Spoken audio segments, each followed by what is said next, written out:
A Texas 1978 cold case is solved, and the arrest shocks a Dallas suburb. Sunrise leaks over Briar Oaks when two unmarked sedans roll to a stop on Willow Creek Drive. Sprinklers tick. A mourning dove calls from a utility pole. Inside a one-story ranch with faded brick, a man in a plaid pajama shirt pads down a hallway and opens his door to a badge. His name is Frank Dillard. He is 68. He blinks into the pale light like someone waking to a dream he does not want. If you like cases where one overlooked clue flips a whole town, you're in the right place. But to understand this moment, we need to go back to where it began. The engine was still warm when they found it. That was April in 1978.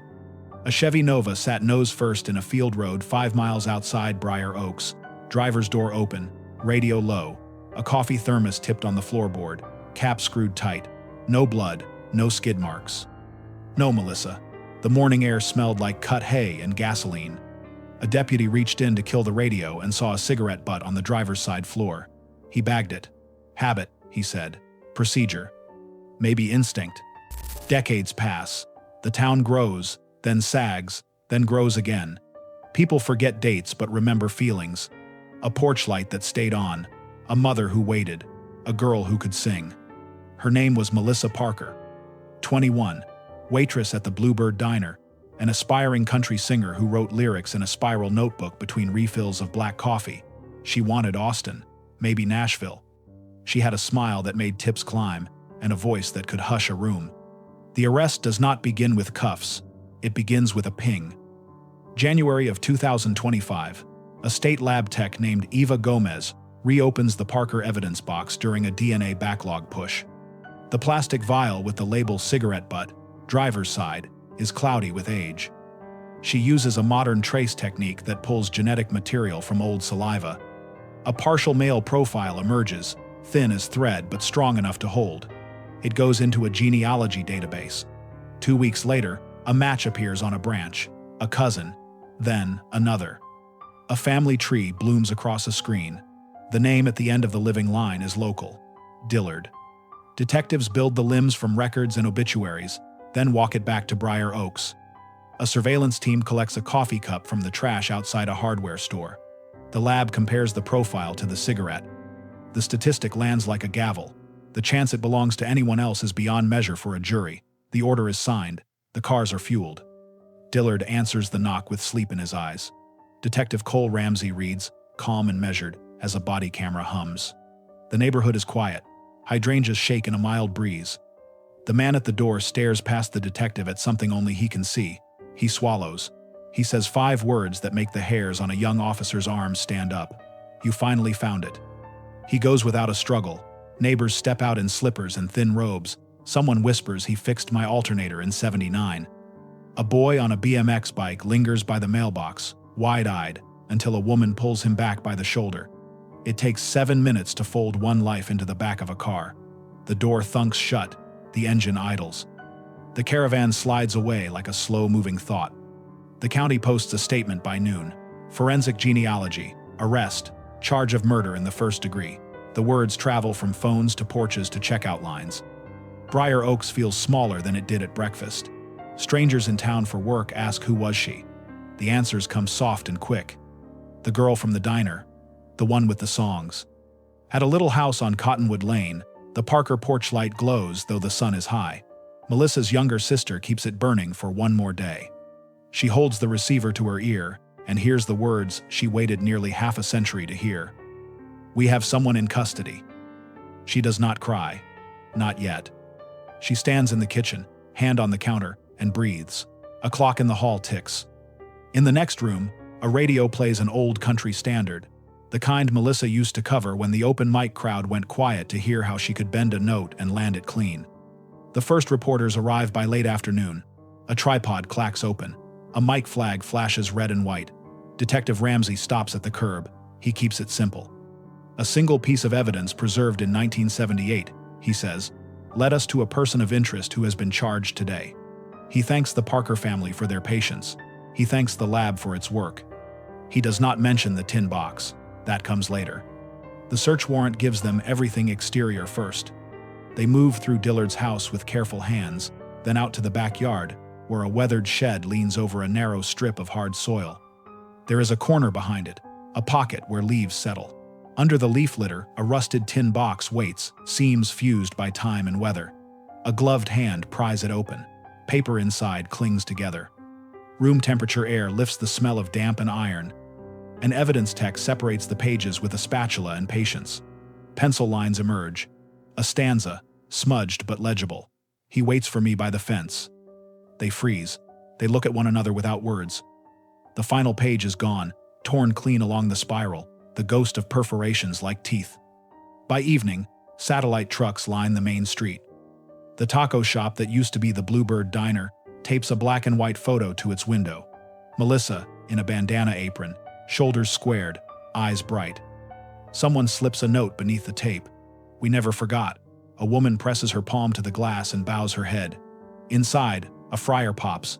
Outside, sirens whine in the distance and fade. The rewind begins to spool. April of 1978, a Sunday turning to Monday in a town that still trusted its mornings. Melissa finished a late shift. She left the diner near midnight, told a busboy she would see him Tuesday. She drove toward County Road 47, a route she knew better than her own hand. Somewhere between light and dark, the road peeled away from her life. The Nova was found at dawn, a deputy's boot crunching gravel as he leaned into an empty driver's seat. The engine ticked. The radio murmur filled the cab like a held breath. A cigarette, barely smoked, lay on the mat. He dropped it into a bag, wrote the date and time, and signed his name on a line that would outlive him. Back then, the town did what small towns do. It mobilized, it prayed, it searched. Flashlights moved across pasture like stars that had fallen and could not find their way back to the sky. They walked ditches, they checked culverts, they spoke to boyfriends and friends, and the man who filled napkin holders at the diner. They fought rumors, the way people fight fire with damp blankets. Some said she ran off, some said a trucker stopped, some said nothing at all because grief made their tongues heavy. 2 weeks later, a refinery worker cutting through scrub behind the chain link saw the white of something not rock. The recovery was careful. The report was thin. Rural departments did what they could with what they had. The file grew pages, the years grew quiet. The Parker porch light turned from ritual into legend. Decades later, genealogy changes the math. The DNA does not say motive. The DNA does not say why a man would help a young woman with a flat tire, or offer a ride or walk toward a fence at night and not walk back. It only says, this male touched this object. It says a cousin shares segments with a stranger. It says, build a tree and see where the names take you. The names take them to a man who lived 3 doors down from the Parkers in 1978, a man who worked as a mechanic, a man who did not leave town. The defense will try to say incidental contact. He fixed half the neighborhood's cars, they will say. But the butt in that car was not benign. It was inside the driver's space of a vehicle Melissa drove alone. It sat where a person would have to lean in. The lab confirms it is not hers, it is not a boyfriend's, it is not a cop's. Chain of custody holds, storage logs hold. The bag is old, but the handling is clean. When they bring Dillard into interview, the room is cool and quiet. A recorder light shines red. He sits straight-backed, hands folded. He answers in short phrases. He knew of her. He did not know her.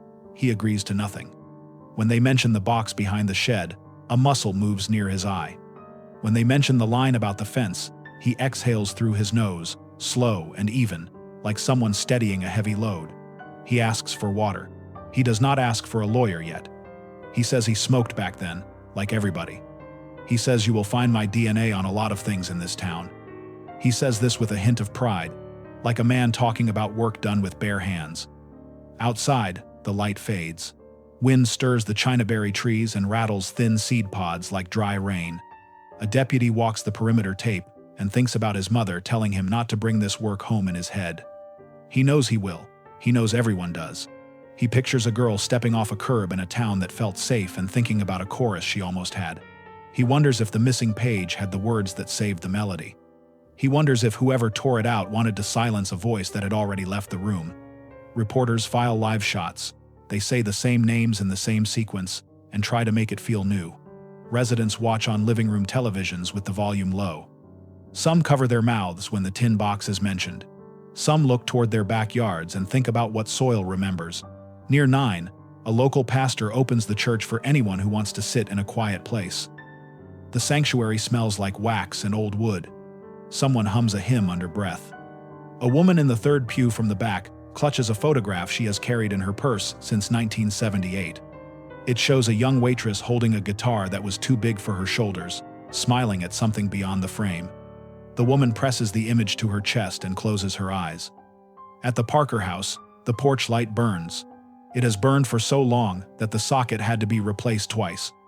The glass has a film from years of moths and Texas dust, a soft veil that turns the bulb's glow to honey. Melissa's sister sits at the kitchen table with a notepad and writes a list of people to call. She writes slowly, carefully, like each name is a fragile thing that might crack if she presses too hard. Her hands shake once, then steady. She breathes. She reaches for the radio and turns the volume up one notch. A fiddle line rises and hangs in the air. In a small evidence room, the cigarette rests on a new slide, the paper thin and fragile under a light that does not heat. The old bag and the new printouts lie side by side, decades bridged by tape and ink.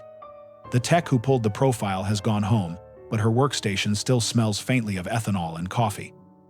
On a corkboard above the bench, a sticker reads, "Keep everything." The town will argue about motive. It will pick apart old photographs and decide whether Dillard looked at her in a way that meant more than neighborly. It will say he helped her once with a dead battery, or never did, depending on who is telling the story. It will try to make a pattern from shadows. The court will ask only what can be proven. The cigarette in her car, the line of blood that draws a tree, the box behind a shed, the words on a page, the page that is missing. For now, the facts are enough to move the story forward. A cold case warms. A door opens. A man walks through it in handcuffs. Somewhere, a radio plays an old song about leaving home. Somewhere, a deputy finishes a report and underlines a date that has been waiting almost 50 years for a second line beside it. In Briar Oaks, justice arrived slow. It arrived anyway. And to see how that one cigarette came to hold a lifetime, we go back to the girl from the diner. Back to the spring when the town still believed in easy mornings and porch lights were just porch lights, not beacons. Back to the last day Melissa Parker sang along with the radio and did not know a line in her notebook would outlive her. The year was 1978, and Briar Oaks sat 20 miles east of Dallas, far enough to feel like countryside, close enough to smell the refinery when the wind blew west. It was a town with one high school, 2 churches, and a diner that stayed open until midnight for refinery workers who came off shift, smelling of diesel and sweat. The Bluebird Diner sat at the bend where Main Street met Highway 80, its neon sign flickering on humid nights. The O in open burned out so it read just Penn. The locals joked that the place never really closed. Melissa Parker worked the night shift there, 5 nights a week. She wore her hair long, tied back with a red scarf, and always had a pencil tucked behind one ear. She wrote songs on napkins between orders. Her manager, a woman named Carol Price, said Melissa would hum melodies while wiping down tables, her voice quiet but sure, like someone rehearsing for a crowd that only she could see. She wasn't famous, not even close, but in Briar Oaks that didn't matter. A good voice was its own currency. She lived with her mother, Eleanor Parker, and her younger sister, Ruth, in a small yellow house at the end of Cottonwood Lane. Her father had died when she was 16, a heart attack on a work site, and since then Melissa had carried a sense of responsibility that weighed heavier than her years. She helped with bills, cooked dinners, and still dreamed of stages lined with lights. The town knew her as the girl who sang Patsy Cline at the county fair. She'd stood on a plywood stage in a borrowed dress, the hem brushing her cowboy boots, and when she hit the high note in Sweet Dreams, the crowd had gone quiet. For those 3 minutes she was more than a waitress, more than a daughter of Briar Oaks. She was a possibility. That spring, she started playing with a local band called the Riverstones, mostly garage gigs and small bars between Dallas and Tyler. She was the only woman in the group. The guitarist, Mark Yates, said later she had a knack for finding the right harmony, could hear what was missing, and fill it without stepping on anyone's line. He also said she had a look sometimes, when she sang a faraway look, like she was already somewhere else. She wanted out of Briar Oaks, though she never said it cruelly. She loved her mother, loved her sister, but every open road was an invitation. She kept a postcard of Austin taped to her mirror, a skyline in shades of orange and blue, the words, "Live Music Capital of the World" printed across the top. "Someday," she'd say, brushing her hair in the mirror, "I'll sing there." Her mother would smile, pretending to believe it was a dream they could afford. The spring of '78 was warm and dry. The fields around town cracked early, and dust rose from the roads in lazy spirals. The refinery buzzed 24 hours a day. At the Bluebird, nights ran together: coffee, jukebox, the hum of the fluorescent lights. Melissa's coworkers said she was tired that last week, running on caffeine and dreams. She'd been saving tips for a new guitar, keeping the money in a tin box under her bed. Her routine was predictable: work until midnight, drive home along Highway 80, then turn onto County Road 47, a dirt stretch that cut through the old pasture lands. The drive took 12 minutes exactly. Locals said she could have done it blindfolded. On Sunday, April 16th, she left the house around 4 in the afternoon for her shift. Her mother watched her go from the front window. Melissa called back, "I'll bring home pie." She wore a white blouse, blue jeans, and her work shoes scuffed black Oxfords. The wind carried the smell of cut grass and gasoline from the road crew working near the corner. It was the last time Eleanor Parker saw her daughter alive. That night at the diner, Melissa worked a full house. A local semi-driver named Carl Jennings remembered her refilling his coffee around 11. She talked about the weather, said she hoped it would rain, said the air felt heavy. Around 11:30, she laughed, with 2 regulars sitting at the counter, then went back to wipe tables. By midnight, she'd cashed out her drawer and clocked off. The cook, a young man named Travis Kemp, offered to walk her to her car. She declined. "I'm fine," she said. "I know the road." The Nova started on the second turn of the key. The parking lot was nearly empty. The neon flickered. She turned onto Highway 80 heading east. After that, the timeline thins to shadows. A farmhand named Jimmy Collins saw headlights turn down County Road 47 around 12:15. He said it was a Nova, light-colored, moving slower than normal. He assumed a drunk driver and paid it no mind. At 12:40, a refinery security guard reported seeing a car parked along the outer fence, lights off. The same stretch of road where her car would be found 7 hours later. By morning, Eleanor Parker knew something was wrong. Melissa was never late. She was cautious to a fault. When the clock hit 6 and her bed was still empty, Eleanor woke Ruth and drove the route herself. She passed the Bluebird, empty except for a few night shift workers eating breakfast. She kept driving until she saw the Nova, parked crooked off the shoulder near the Dillard property line. The door was open. The radio hummed low a Johnny Cash song, though Eleanor wouldn't remember which. The thermos lay on the floor. Melissa's purse sat on the seat. Her work apron, folded neatly, rested on the dashboard. There were no keys in the ignition, just the sound of an engine ticking as it cooled. Eleanor stepped out, calling her daughter's name. Her voice carried into the wind, disappeared into tall grass. A neighbor called the sheriff. Briar Oaks wasn't built for tragedy. It was a town of little league games and bake sales, of gossip that never turned malicious because everyone shared the same church potluck. The sheriff's office had 3 deputies. They strung rope around the scene, placed wooden stakes where tire marks began and ended. There were no footprints worth mentioning. The grass was high, trampled only by Eleanor's desperate search. By afternoon, the story spread faster than any radio broadcast. The girl from the diner missing. Folks came in pickups and on foot, bringing thermoses of coffee and flashlights. They walked the drainage ditches, combed the field behind the Dillard property, checked barns, tool sheds, abandoned vehicles. The refinery let workers off early to help. At sunset, the sky burned red and gold, the kind of beauty that made grief feel crueler. Reporters from Dallas arrived by the second day. The first headline read, "Waitress missing, car found abandoned." The article was short 3 paragraphs, but enough to draw curiosity. Photographers took pictures of Eleanor standing by the rope line, hand over her mouth. She became a symbol for small-town heartbreak before anyone knew the scope. The next week turned into a cycle of search, rumor, silence. A fisherman claimed to have seen a woman walking along the riverbank at dawn. False. A trucker reported a hitchhiker near Terrell matching her description. False. Every lead thinned into nothing. Then, 2 weeks later, a refinery worker found what was left of her behind the chain-link fence. The official report used the words partially concealed and consistent with homicide. The coroner wrote cause of death, Blunt force trauma to the head. There were no fingerprints, no footprints, no weapon, just dust, weeds, and silence. The funeral was small, the church packed beyond capacity. The choir sang, "I'll Fly Away." Her mother couldn't stand. Ruth sat beside her, eyes dry, staring at the casket like she could will it open. Frank Dillard attended that service. He stood in the back, hat in his hands, head bowed. No one thought twice. Everyone knew everyone in Briar Oaks. For the next year, the case stayed active but stagnant. Deputies interviewed co-workers, boyfriends, drifters, refinery workers. No suspects, no witnesses. Files filled a metal cabinet in the sheriff's office. The cigarette butt stayed sealed, untested, forgotten. Time moved forward, and the Parker family lived in the shadow of that morning. Ruth finished school and moved to Dallas. Eleanor stayed. Every night, she turned on the porch light before bed. She said it was for Melissa. She said one day, if Melissa came home, she'd see it and know she was welcome. People noticed. It became the thing folks mentioned when they passed the Parker house, the light that never went out.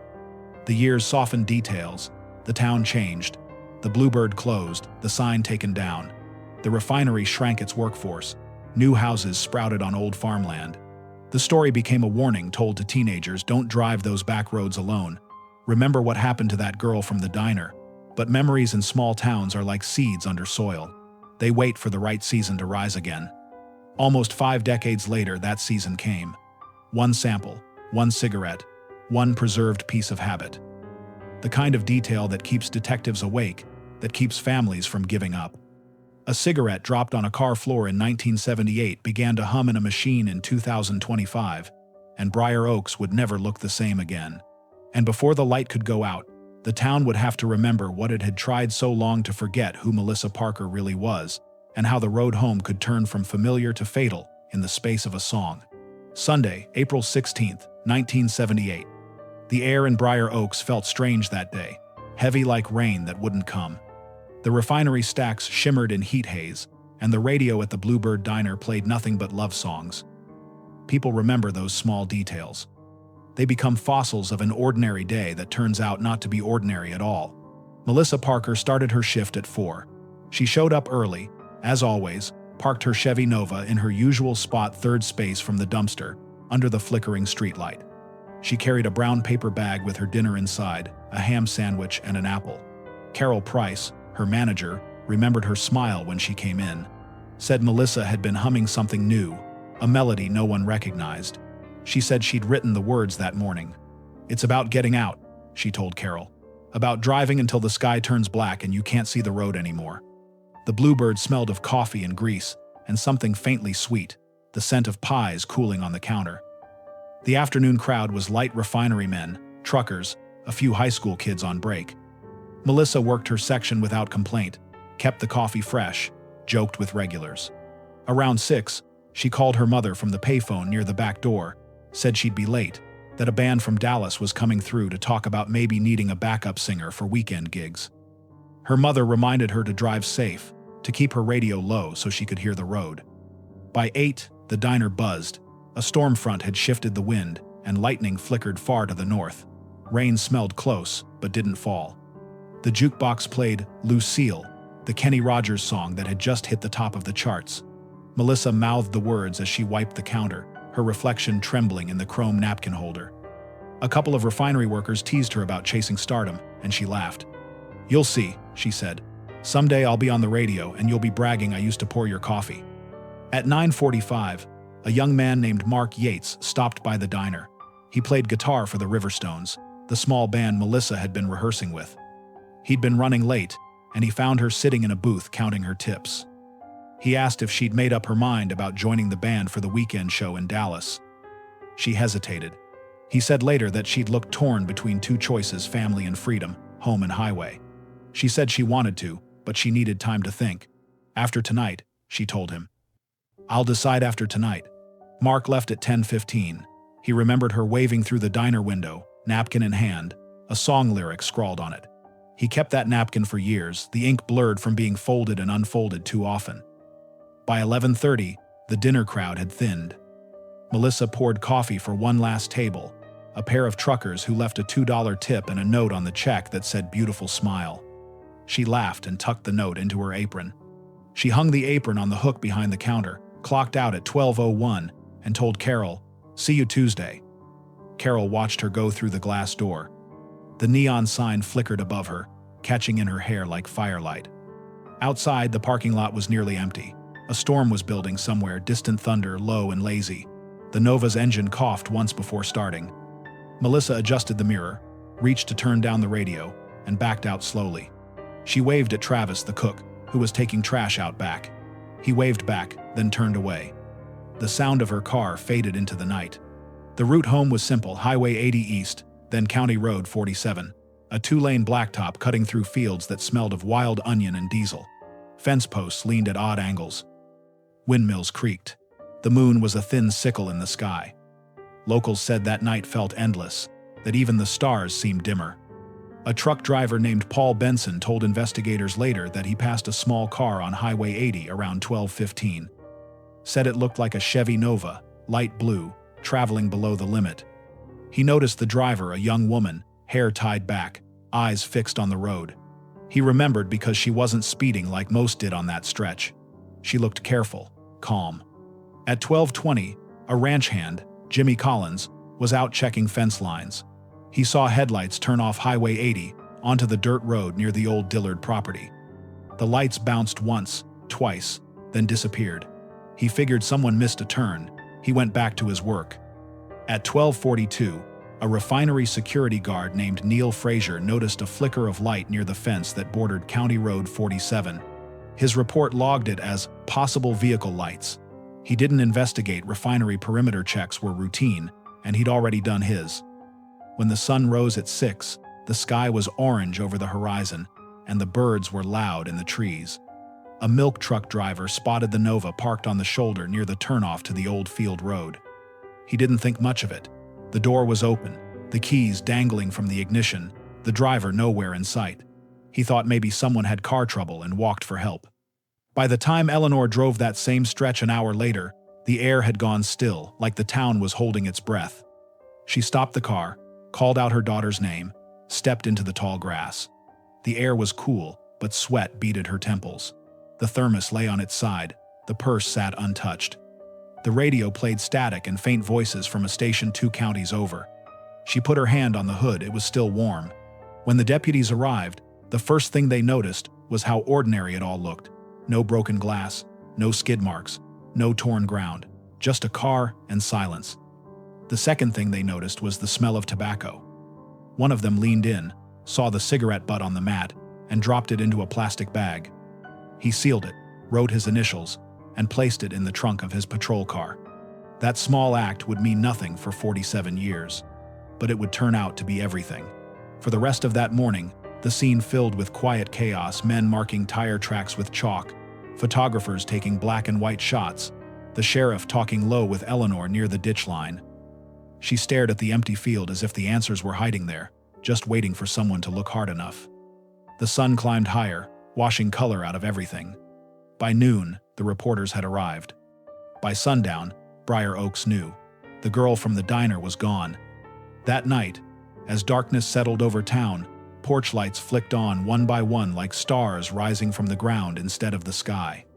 And somewhere, out past the Dillard property, the sound of wind moved through tall grass, whispering a name that no one could answer. That was the last night Melissa Parker's voice was ever heard in Briar Oaks. And for almost 5 decades, the town would try to figure out what happened in the 12 minutes between the Bluebird Diner and County Road 47. The Chevy Nova was found at dawn, pale blue against the rust-colored grass, sitting crooked along the shoulder where County Road 47 met the old Dillard fence line. The sun was still low, soft orange light spilling over the hood. Dew glistened on the windshield. The driver's door hung open like a broken wing. Deputy Ray Nolan was first on scene. He'd been with the department less than a year, and when the radio call came in about an abandoned vehicle, he expected a drunk driver or a stalled engine. He parked behind the Nova, left his cruiser idling, and stepped out into air that smelled of mud and oil. His boots sank slightly in the damp ground. The first thing he noticed was the radio, a soft hum of static mixed with faint music, a country song half lost to distance. The second was the coffee thermos, tipped on its side on the floorboard. Still half full, still warm. He reached in, careful not to touch too much, and turned off the ignition. The keys dangled from the steering column, swaying slightly when he brushed them. There was no sign of struggle, no blood, no footprints that led away. The grass was pressed flat only where the tires had rolled off the road. The dirt beneath was hard-packed from a dry spring, showing no clear tracks. He walked the ditch line, scanning for movement. Nothing, he radioed in. Vehicle located. No driver. His voice cracked slightly when he said it. By 7:30, Sheriff Don Harper and 2 other deputies had arrived. They stretched rope around the car and marked the perimeter with wooden stakes.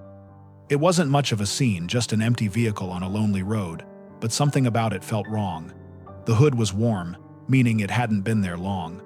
And the driver's door being open, keys still in, no one in Briar Oaks would leave their car like that. The sheriff circled the vehicle, hands on his belt. "Check inside," he told Nolan. "Glove box, trunk, under seats. Take it slow." They found her purse on the passenger seat, cash inside, ID intact. A folded apron sat on the dash. A lipstick tube had rolled under the seat. Everything looked like the end of an ordinary work shift, the kind of clutter that says, "I'll be home soon." Nolan bagged the cigarette butt without being told. He'd learned enough from the state training seminar in Austin to know that small things could speak louder than big ones. He sealed it, signed the evidence tag, and placed it carefully on the front seat of his cruiser. By 8:30, word had spread. 2 farmers parked nearby to watch, coffee cups steaming on their dashboards. A refinery worker on his way to the early shift slowed his truck to look. People in small towns notice everything, and they notice fast. The sheriff crouched near the open door, studying the ground. "No drag marks," he said quietly. "She got out on her own." He looked toward the fence line, an expanse of tall grass and tangled brush stretching to the horizon. "If she went that way, we'll find her." Eleanor Parker arrived minutes later, her own car pulled half into the ditch. She stepped out before anyone could stop her, eyes wide and searching. "That's her car," she said, voice trembling. "That's my daughter's car." Harper moved to block her from the scene, but she brushed past him. She reached the door, touched the seat, felt the warmth of the sun on the metal. "Melissa?" she called, soft at first, then louder, until her voice broke. Ruth arrived soon after, brought by a neighbor. She found her mother kneeling beside the car, hands shaking, whispering her sister's name like a prayer. A deputy led them both away. The sheriff gave the order to tow the car to the impound lot. By mid-morning, the search began. Deputies, volunteers, refinery workers, and farmers fanned out across the fields. They walked shoulder to shoulder, the sound of boots brushing grass filling the silence. Dogs from the next county were brought in. They caught a scent near the ditch but lost it 30 yards out, where the dirt turned to gravel. The search expanded in circles. They checked the old Dillard shed empty except for tools and oil cans. They climbed the fence line, scanning for anything out of place. The ground was dry, the wind constant. Every sound felt like it might be something: a bird, a rustle, a whisper. By noon, reporters from Dallas had started to arrive. The sheriff met them on the roadside, told them what little there was to tell. A vehicle was located. The owner, Melissa Parker, 21, is currently missing. We're conducting a search. That was all he said. Eleanor stayed at the edge of the scene, eyes fixed on the field. She refused to go home. A deputy brought her a folding chair from his cruiser, and she sat in it until sundown, saying nothing, only watching. When the volunteers called it for the night, she still wouldn't leave. At dusk, the sheriff walked over. The sun was bleeding out behind the refinery stacks. "Mrs. Parker," he said quietly, "we'll start again at first light." She nodded, but her gaze stayed on the car. "Don't let them forget her," she said. He didn't answer. That night, the Nova sat behind the sheriff's office, cordoned off by rope. They dusted for prints, took photos, bagged the contents. The cigarette butt went into storage. The lab in Dallas promised to test it, but results in those days could take months, sometimes years. Sheriff Harper stood by the car under the glow of a single overhead bulb. He leaned in and looked at the seat. There was something intimate about an abandoned vehicle. It held the warmth of whoever had been there last. He thought of his own daughter, 17, and felt a chill, even though the night was still warm. The next morning, the field looked the same as before, grass bending in the wind, sky clear. But Briar Oaks wasn't the same. The diner was quieter. Church pews were filled with whispers instead of hymns. Every passing car drew glances. People locked doors they never used to lock. 2 days later, a fisherman found a shoe in the ditch near the river, half a mile from where the Nova had been parked. It was a black Oxford, size 7, with a broken lace. It matched the pair Melissa had worn to work. They logged it into evidence. The cigarette butt and the shoe became the anchors of a case that would not move forward for nearly 50 years. That spring turned to summer, and the car in the field became a landmark. Kids would slow down as they drove past, pointing at the spot where the grass had been flattened, daring each other to get out and touch the fence. Adults avoided it altogether. In the sheriff's report, the final line read, "No sign of the victim, further leads pending." But even then, some people in Briar Oaks already believed the worst. Others clung to hope. And one man, just 3 doors down from the Parker house, started parking his truck inside his garage instead of the driveway. He said the weather was getting rough, but neighbors remembered how he'd watched the searchers from his porch, arms crossed, silent. The town moved on. The grass grew back. The fence was repaired. The car was forgotten by most. But a cigarette butt sat sealed in a small plastic bag, labeled and dated, gathering dust in a metal cabinet at the Briar Oaks Sheriff's Office. It would sit there for nearly half a century before it finally told the truth.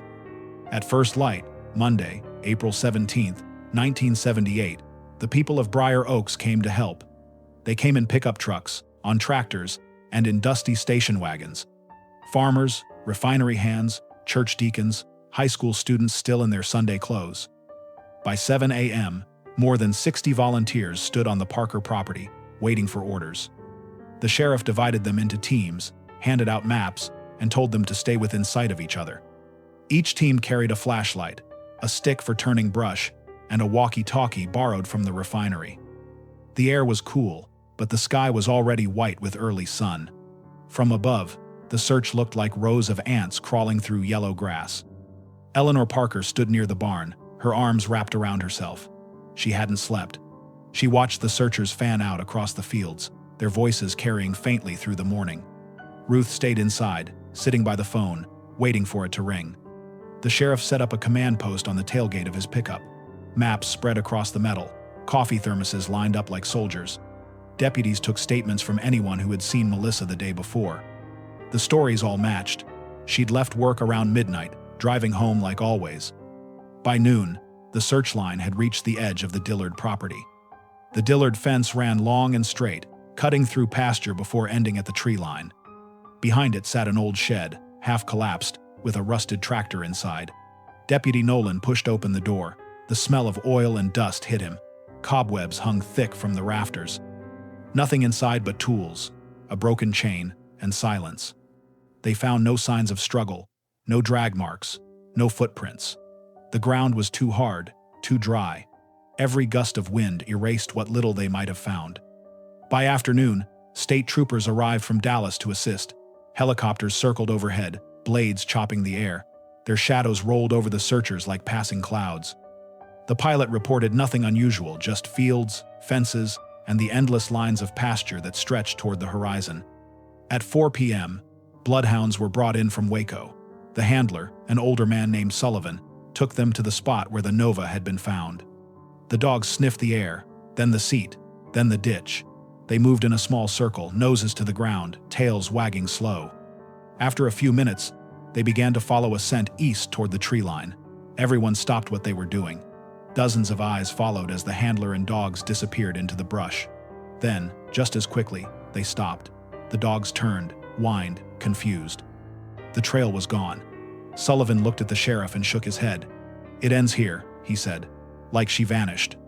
That sentence spread through the search line like static. By sunset, the hope that had held the town together began to fray. Night fell fast. Flashlights bobbed through the darkness, their beams catching dust in the air. The sound of insects grew louder, drowning out the human noise. The sheriff called off the search at 9.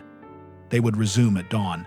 Volunteers trudged back to their vehicles, boots heavy with mud, faces gray with fatigue. Eleanor stayed until the last car left. A deputy offered her a ride home. She refused.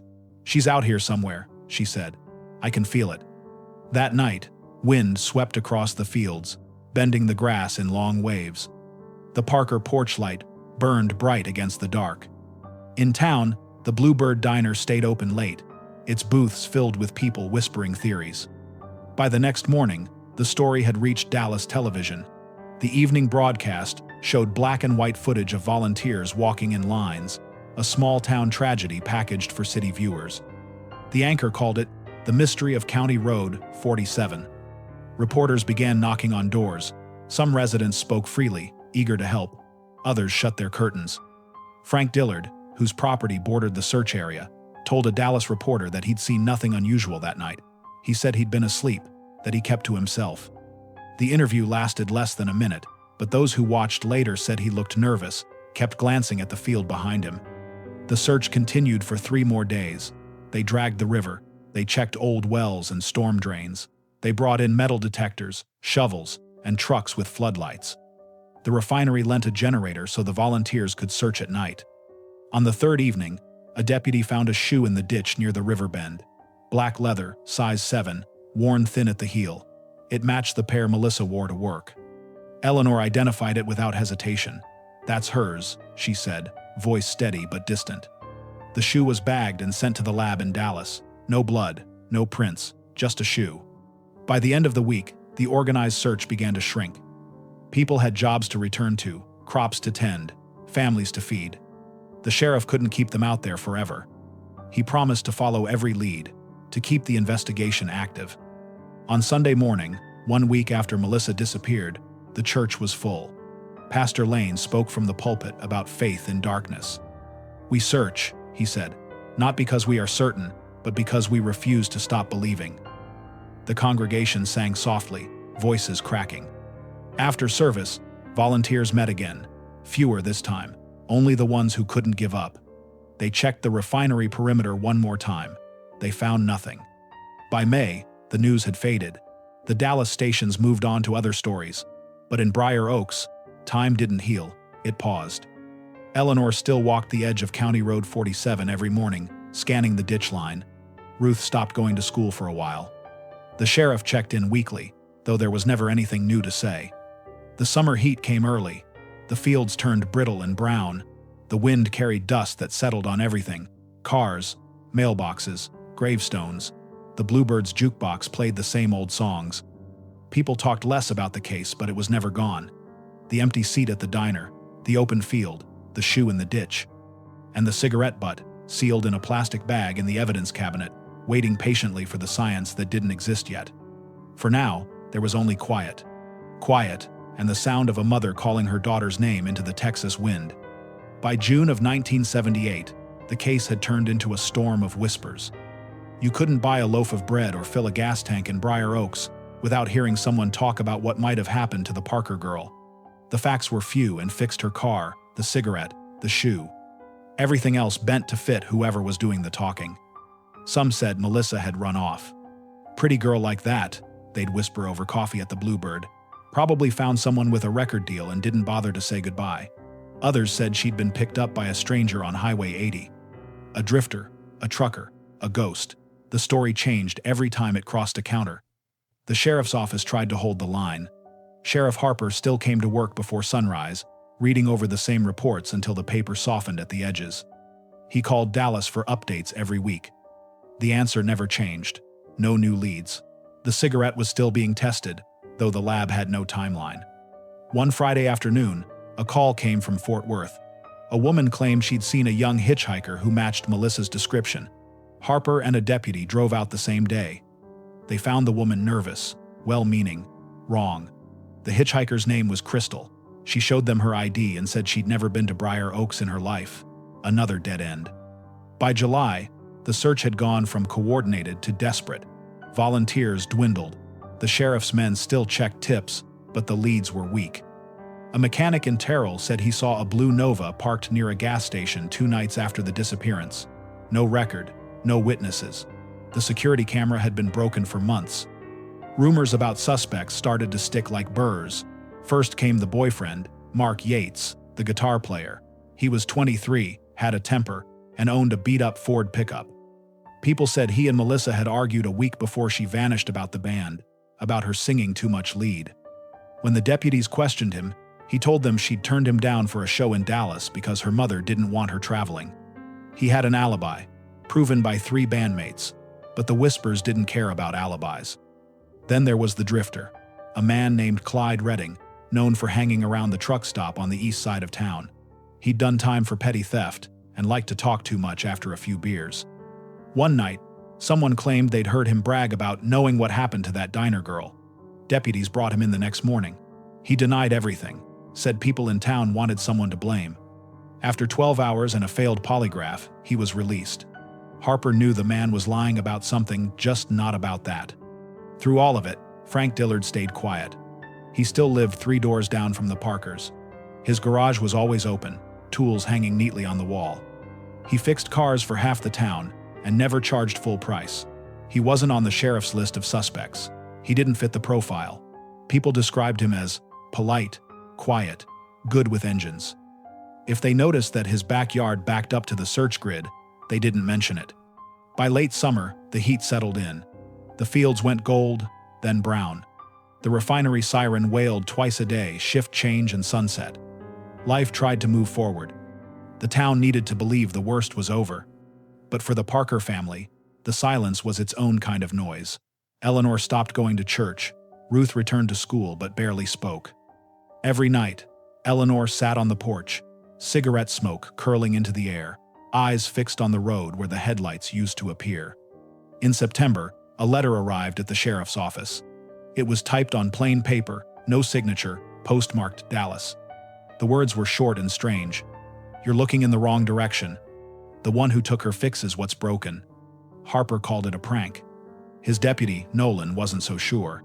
He thought about the wording, fixes what's broken. In Briar Oaks, that meant one thing, mechanics. He made a list of every garage in a 20-mile radius. Dillard's Auto Repair was the 3rd name down. When Nolan mentioned it, Harper shook his head. "Frank? No. He's solid. Known him 20 years. Keeps to himself, sure, but who doesn't?" He filed the letter away. Autumn came. The cotton harvest filled the air with lint like soft snow. The Bluebird Diner hung a wreath on the door and stopped playing the jukebox songs Melissa used to hum. Carol Price replaced the napkin holder where Melissa used to keep her lyrics. She told herself it was time. In November, the lab in Dallas finally sent its report. No usable prints on the cigarette. The saliva test was inconclusive. Harper read the letter twice, then folded it back into the envelope. He'd been hoping for a miracle. What he got was another door closing. The holidays passed in quiet. The Parker house stayed dark, except for that single porch light. The town's Christmas parade rolled down Main Street without much spirit. Someone suggested dedicating it to Melissa, but Eleanor declined. "She's not gone," she said. "She's just not home yet." The next year came and went. New crimes, new stories, same old questions. Every few months, a rumor would flare up, a new sighting, a new confession, a new theory, and then fade again. By the early 80s, the case file was thick with false starts. Each page held someone's version of truth. The boyfriend, the drifter, the stranger, every one of them wrong. Time worked its slow erosion. Witnesses moved away or forgot. Paper yellowed. Boxes stacked on boxes in the evidence room. The cigarette butt, the shoe, the photos each sealed, labeled, and left to sleep. In a town like Briar Oaks, people learn to live alongside mystery. They stop asking questions out loud, but they still think about them when the wind rattles the windows or when they pass the field where the grass grows taller than it should. Some said justice was slow, others said justice was gone. But the truth was never gone. It was waiting in that evidence box, in a plastic bag marked April 1978 for someone, someday, to finally listen to what it had been trying to say all along. Time in Briar Oaks didn't pass so much as settle. After 1979, the Parker case became part of the town's landscape, something everyone could point to, but no one looked at for long. The empty space where answers should have been grew familiar, like an old fence line that leaned a little more each season but never quite fell. The sheriff retired in '84, gray-haired and half-defeated. He'd told anyone who asked that some cases just didn't want to be solved. The file went to his successor, a younger man named Ben Carter, who inherited the cabinet full of ghosts and the unspoken duty to keep pretending they might still wake. Carter reviewed the evidence once a year. He'd pull the boxes from storage, flip through the photos, then slide them back into the dark. There wasn't much to see. The car, the field, the cigarette, the shoe. The reports were handwritten, smudged, the kind of paperwork that looked like it had given up trying to help. The Parker house stayed the same. Eleanor lived there until her death in 1996, still turning on that porch light every night. The neighbors stopped noticing after a while. They said she was waiting for Melissa, but really, she was waiting for an explanation, something to make the space between the last goodbye and the silence that followed make sense. Her younger daughter, Ruth, moved back home after college, quietly, without announcement. She taught English at the high school and inherited the habit of keeping that light burning. She said it wasn't superstition, it was memory. The Bluebird Diner closed in '89, the building sold and turned into a taco shop. For years afterward, customers would swear they heard faint singing in the back corner booth when the wind came through just right, a trick of memory, maybe, or guilt, shared by a town that had learned to live with unfinished business. In the mid-90s, new detectives tried to revive the case. Cold case work had become a sort of fashion for law enforcement, then a mix of penance and curiosity. They reopened the box, sent the cigarette to a state lab that could now extract DNA, but the sample was too degraded, too old. They logged it again, sealed it, promised to try when the technology got better. Years stacked up. The field where her car had been found was subdivided and sold. New homes went up, neat rows with privacy fences, and young families who didn't know why the soil turned black in patches when it rained.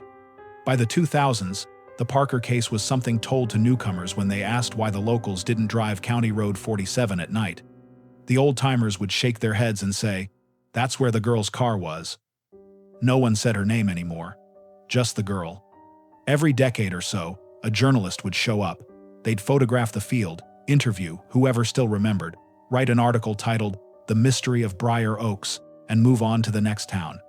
The details always blurred together: the open door, the warm engine, the cigarette butt. One reporter from Austin, writing in 2003, described it as a crime frozen in amber, clear enough to see, but impossible to touch. That was true, until the day someone decided to dust off the old evidence drawers.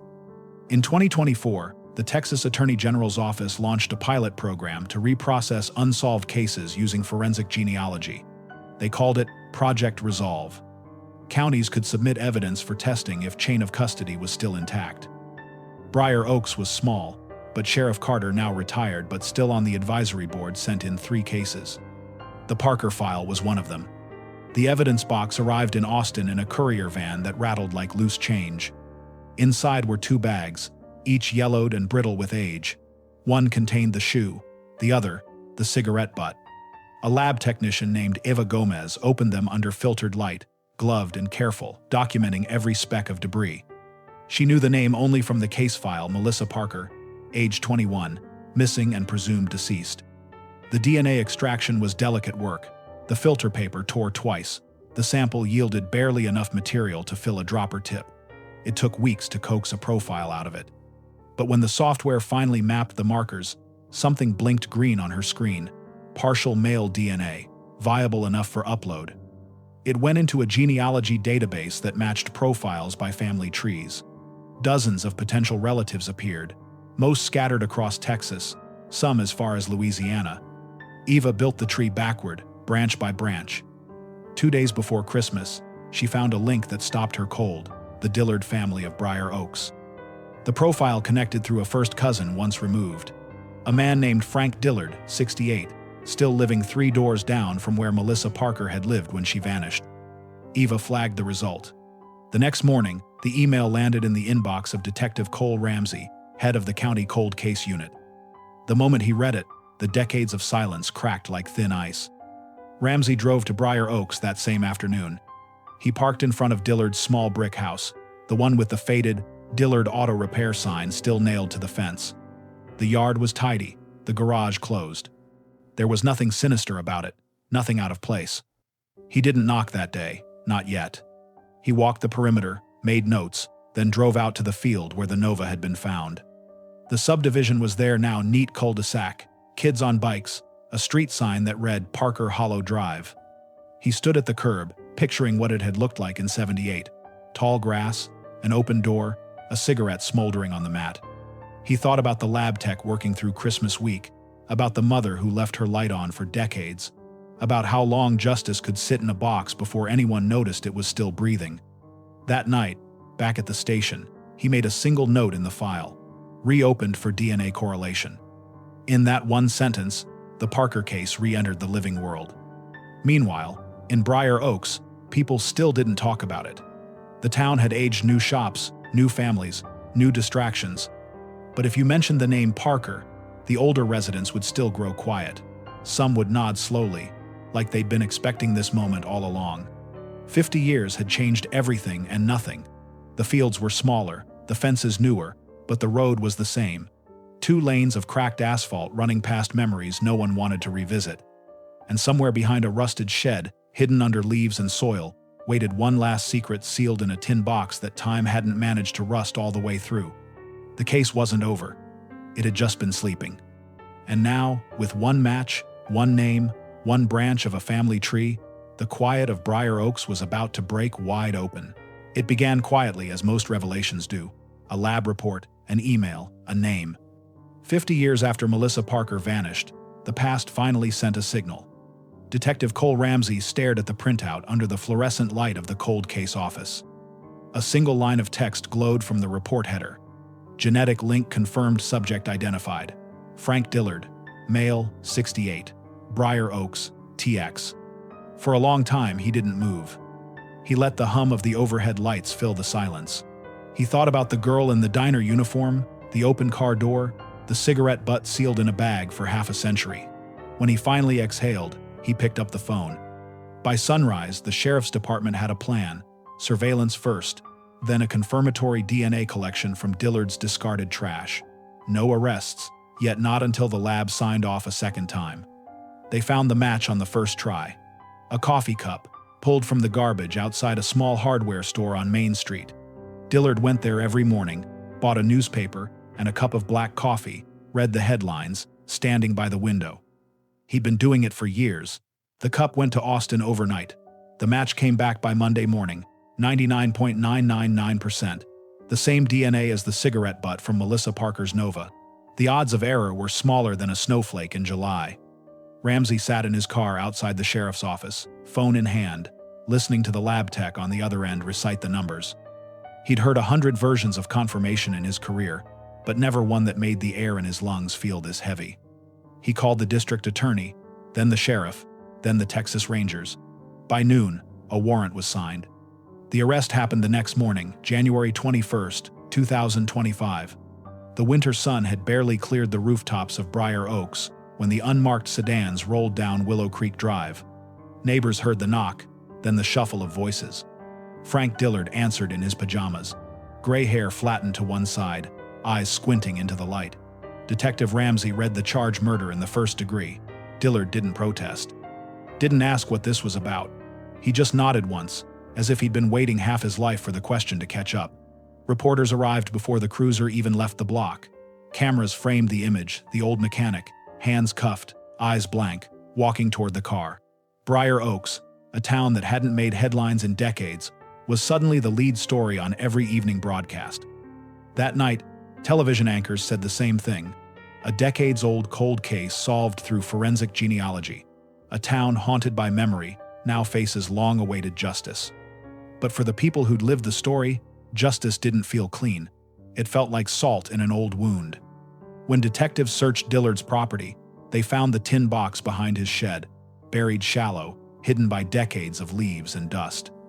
Inside were Melissa Parker's lyric pages, brittle and water-stained. She'd written in pencil, the words faint but legible fragments of songs about open roads, leaving home, falling in love with the idea of somewhere else. Every page was there except one. The final sheet had been torn clean from the spiral binding, the edges frayed like teeth. That missing page became the last mystery, the one piece of her voice that would never be heard. When Dillard was brought in for questioning, he said almost nothing. He sat at the table, hands folded, eyes on the glass of water in front of him. He denied knowing Melissa, denied touching her car, denied everything. Then Ramsey slid the photo across the table, the one of the cigarette butt in the evidence bag, labeled the 17th of April, 1978. "You smoked this," Ramsey said. "You left it in her car." Dillard stared at it a long time. His jaw tightened. He didn't ask how they knew. He didn't say it was impossible. Instead, he looked up, his voice quiet but steady. "That was a long time ago," he said. Ramsey leaned forward. "Then tell me what happened." Dillard didn't answer. His gaze drifted toward the wall, as if he could see through it, through the years, through the silence, through every porch light that had burned for a girl who never came home. The interview lasted 90 minutes. When it was over, he signed nothing. But as he stood to leave, he muttered something low enough that only the detective nearest him caught it. "She was singing," he said. "That's what I remember. She was singing when she got out of the car." He never said another word about it. The confession was partial, indirect, but the DNA was everything the court needed. The trial never came. Before the indictment could be read, Dillard suffered a stroke in the county jail. He died 3 weeks later in the hospital, still denying the murder. The district attorney closed the case as solved by confession and forensic evidence. The file was stamped in red ink, cleared offender deceased. The cigarette butt, the lyric pages, and a photograph of Melissa were placed in the state cold case archive. Ruth Parker, now in her 60s, accepted the evidence box when it was released to the family. She set it on her kitchen table and just looked at it. Inside was the weight of 47 years, a story told in fragments and silence. She kept the lyric pages, donated the rest to the local museum, where they became part of an exhibit on cold cases solved by DNA. Visitors read the display and whispered the name Melissa Parker like she was legend, not flesh and blood. But in Briar Oaks, memory lingers in quieter ways. The old field where her car was found is now a cul-de-sac lined with new homes and trimmed lawns. Children play there in summer, their laughter echoing off fences that didn't exist when she vanished. At night, the porch light still burns at the Parker house. Not because anyone is waiting now, but because some lights, once lit, don't know how to go out. And in the county archive, beneath layers of sealed evidence bags, sits a torn notebook. The final page is missing. No one knows what Melissa wrote there. Maybe it was a song, maybe it was just a line about the road. But when the wind moves across Briar Oaks, and the night is quiet enough, some say you can almost hear it, the faintest hum of a melody unfinished. A voice that didn't vanish, it just stopped mid-note. And after 47 years, the town finally learned what it means when silence starts to sing back. The case of Melissa Parker, solved by DNA, closed by time but never forgotten,